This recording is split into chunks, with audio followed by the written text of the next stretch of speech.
it's a screen mounted camera on the windscreen, so it's you don't have to use your hands and get penalty points for using a device, you know, because my hands are clearly on the steering wheel. Well, they're not now because I was just showing you that my hands wasn't clearly on the steering wheel, but there you go. It's new ways to penalise the motorist, isn't it?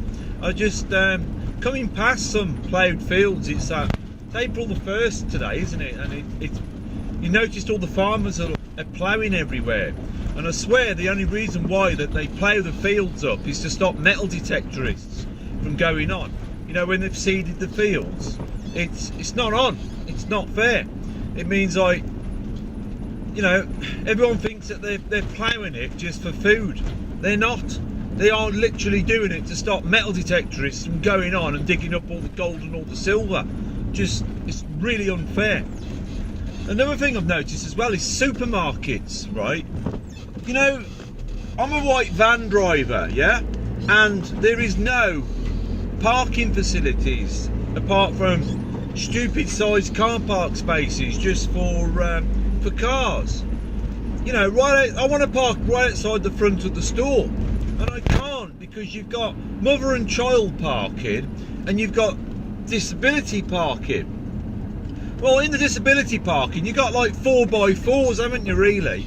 And those 4x4s have usually got, you know, people that clearly aren't disabled in there. They're not blue badge holders. They're like just some bloke with a pack of fags or his missus, you know, that's just running to get something. And you know, you're in the disabled space. Disabled people do not use these car park spaces, and they don't because they always turn up on these mobility scooters and they go round the supermarkets with them. So why can't we paint out all the disability things? So, and the mother and daughters is usually some bloke that's like probably a white van driver called Brian or Barry, and he's parked there. He's covered in tattoos. There's never a mother and children parked in the mother and children slot because they're parked in the disabled. It's bloody stupid.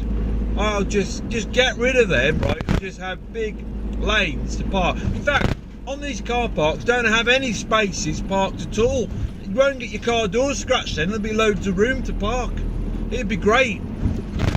I only went in there for a box of eggs. You know, they've got like that thing like the chicken and the egg. Because it's Easter, I'm on about eggs. Well, you know, like what came first, the chicken or the egg? That's confused me big time, right? How does the chicken pack 12 eggs into a box if he hasn't been born? So somebody had to have put the eggs in the box, didn't they? And how do they do chocolate ones? Is it like a rabbit that's mated with a chicken? I want to get for Easter this year a chocolate egg so big I can wear it from like a space helmet, and I'm going to lick my way out. I am. I'm just going to literally have this big chocolate egg, put it on my head, sit there watching the telly, and I'm going to lick my way out of it, and I'll just keep turning it round till I bet it all. It'll be fantastic, absolutely wonderful, and I'm going to do that, and I'm going to enjoy everything about it.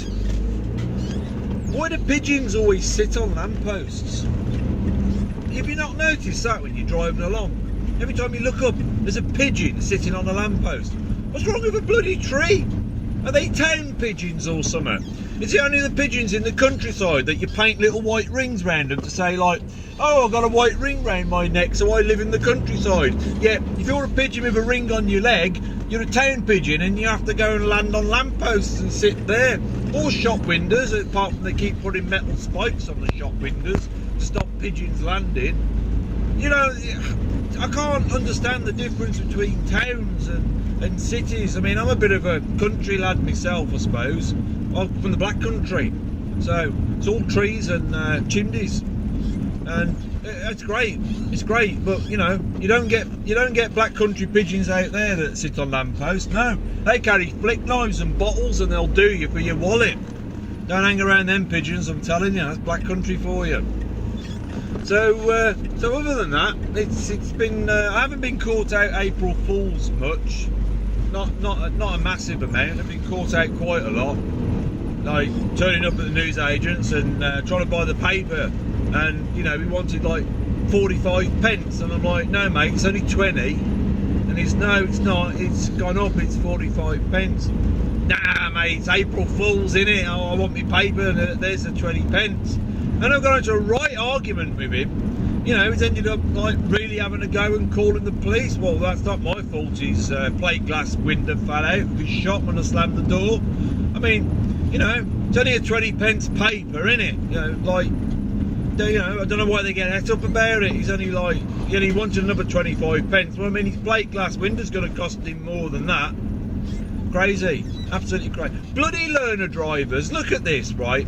They put an L plate on, they get someone to sit by the side of them. What's the point in that? Is that to make sure they don't, like, scratch your car or something?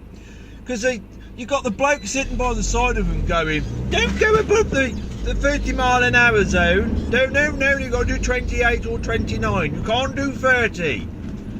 Well, if I were a learner driver, like I used to when I used to learn to drive, I didn't bother with L plates. I just nick my dad's car and go and do 60 and 70 miles an hour around the country lanes with my mates in. That's how I learned to drive.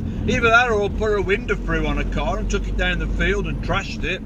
That's the best way to learn. Give kids a car to nick and go down the field and spin it around a few times. They'll soon learn to drive and not hit things.